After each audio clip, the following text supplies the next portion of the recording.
प्रधानमंत्री नरेंद्र मोदी ने मंगलवार को यूपी की चर्चित लोकसभा सीट वाराणसी से अपना नामांकन भर दिया। इस मौके पर बीजेपी ने अपना शक्ति प्रदर्शन किया, लेकिन बीजेपी के तमाम वरिष्ठ नेताओं के बीच सबका ध्यान खींचा नामांकन के वक्त पीएम मोदी के साथ बैठे नजर आए उनके प्रस्तावक ज्योतिषाचार्य गणेश्वर शास्त्री द्रविड़ ने। आइए जानते हैं कौन है गणेश्वर शास्त्री द्रविड़। गणेश्वर शास्त्री द्रविड़ ज्योतिष की दुनिया के सबसे विश्वसनीय नामों में से एक हैं। आचार्य गणेश्वर शास्त्री का जन्म काशी के रामनगर में 9 दिसंबर साल 1958 को हुआ था। लंबे समय से गणेश्वर शास्त्री काशी में ही रह रहे हैं। वो काशी में स्थित रामघाट के सांगवेद विद्यालय को चलाते हैं। इस विद्यालय में बच्चों को आचार्य बनने और कर्मकांड की पढ़ाई करवाई जाती है। गणेश्वर शास्त्री ग्रह, नक्षत्र, चौघड़ियों के सबसे बड़े जानकारों में से एक है। गणेश्वर शास्त्री को बड़े बड़े मुहूर्तों के धर्म संकट से निकालने में महारत हासिल है।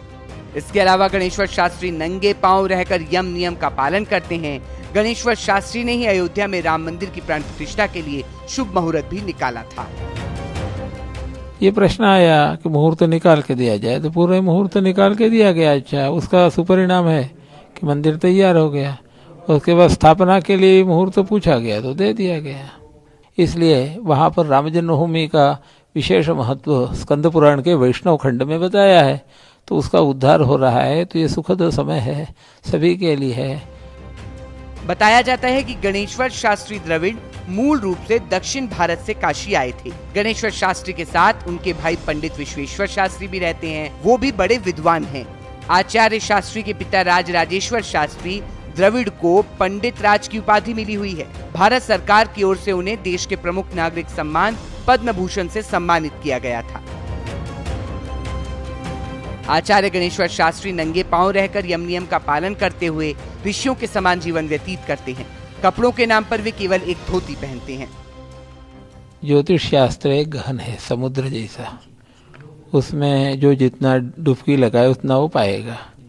उसमें ही सबसे बड़ा है जिस पर ईश्वर की कृपा होगी और गुरु की कृपा होगी, उसे वो चीज़ मालूम होती है।